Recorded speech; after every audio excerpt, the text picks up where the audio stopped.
Nakakalungkot po, parang wala yatang due process. Alam kong hindi ako papabayaan ng Diyos dahil wala po akong kasalanan dito. Noong 2014, pork barrel, isang kaso na yumanig sa buong bansa. Nakulong siya, isang senador at kilalang personalidad sa publiko, ngunit ngayon nakulong dahil sa alegasyon ng milyong-milyong pondo ng bayan na pinagsamantalahan.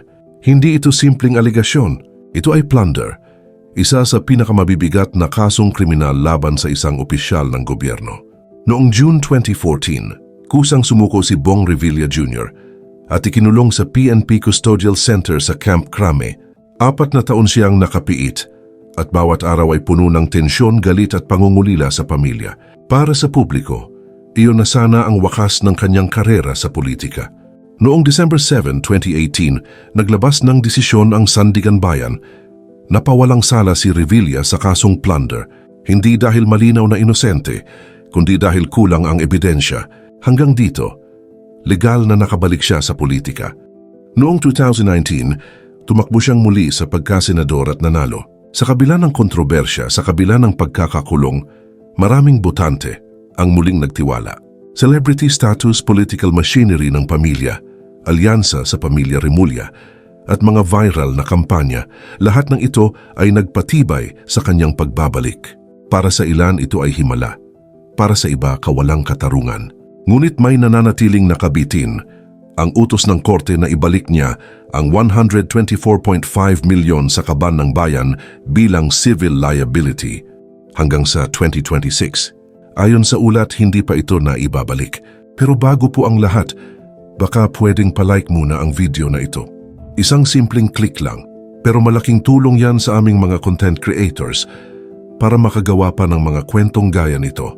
Maraming salamat po. Para sa marami, patunay ito na ang leksyon ng nakaraan ay hindi pa natuto. Walang VIP treatment. Ito ang tiniyak ng DILG at BJMP sa pagpiit kay dating Senador Bong Revilla sa New Quezon City Jail.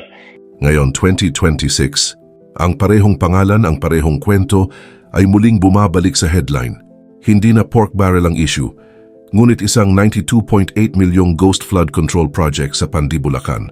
Ayon sa prosekusyon, may pondong inilabas, may dokumento, may pirma, pero walang aktual na proyekto na naipatupad. Ang kaso malversation at graft, at isa sa mga ito ay non-bailable. Ibig sabihin, kahit sikat, kahit may pera, hindi ka basta makakalaya. Noong January 19, 2026, kusang sumuko si Bong Revilla sa CIDG. Ngunit bago siya pumasok sa kulungan, nag-Facebook Live siya. Emosyonal at galit, iginiit na malinis ang kanyang konsensya at wala raw due process sa paglabas ng warrant. Para sa ilan, nakakaawa. Para sa iba, paulit-ulit na lang ang kwento. Isa pang kontrobersyal na detalye. Walang nailabas na mugshot ni Revilla sa publiko. Ayon sa BJMP at DILG, sumailalim siya sa standard booking procedures, kabilang ang mugshot, fingerprinting, at medical check-up. Ngunit hindi pa opisyal na inilalabas sa media. Ayon kay DILG Secretary John Vic Remulla, walang kautusan na itago ang mugshot at ipapalabas ito sa tamang panahon lamang. Sa kabila nito, nakitaan na siya ng publiko sa ilang larawan sa selda, nakasuot ng dilaw na uniforme at kasama ang hygiene kit gaya ng ibang PDL. Dito pumapasok ang isa sa pinakakontrobersyal na aspeto ng pagsuko niya. Si DILG Secretary John Vic Remulla, ang personal na naghatid sa kanya sa Sandigan Bayan. Maraming nagtanong, bakit siya ang sumabay sa dating senador?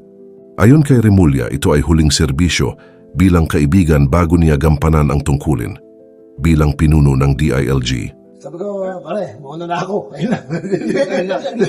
Ano ako, kaya alam mo, yayain ko siya kumain.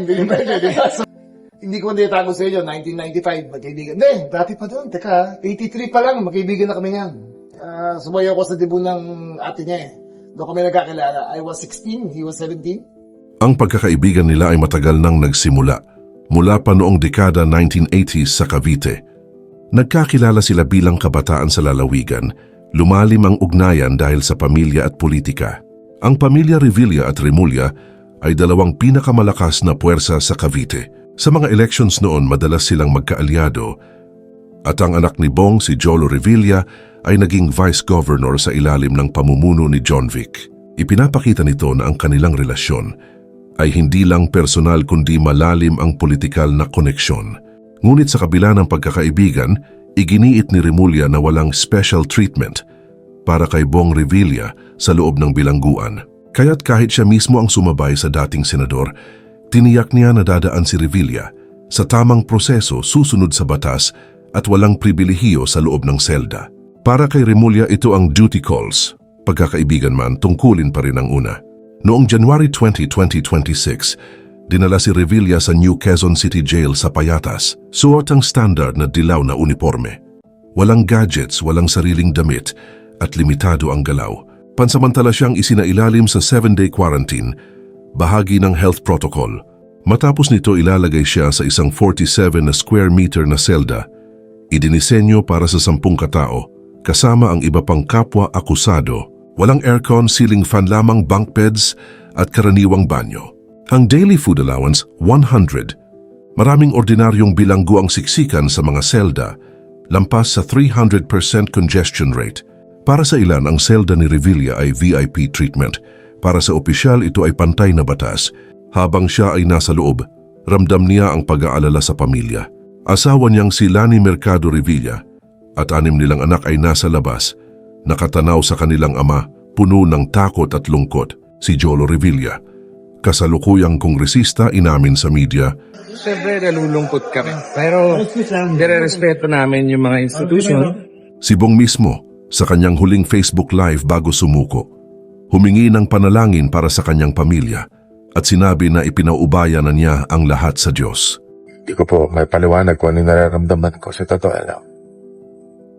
Napakasakit po para sa akin. At para sa aking pamilya. Sa kabilang banda, galit ang marami sa publiko. Minsang nakalaya nanalo sa eleksyon at ngayon ay muli na namang nadawit sa korupsyon. Tanong ng mga kritiko, paulit-ulit na lang ba ito?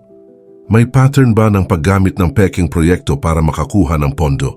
Ang mga anti-graft advocates at Commission on Audit ay nagtuturo sa hindi pa na ibabalik na 124.5 milyon bilang senyales ng kawalang pananagutan. Sa kasalukuyang sitwasyon ngayong January 2026, nahahati at tila nagbago na ang pananaw ng publiko kay Bong Revilla Jr. kumpara noong mga nakaraang taon. Ang pagkatalo niya sa halalan 2025 ay malinaw na senyales na nabawasan ang suporta ng masa sa pambansang antas. Maraming Pilipino ang pagod na sa paulit-ulit na issue. Makukulong, lalabas, tatakbo muli at makakasuhan muli.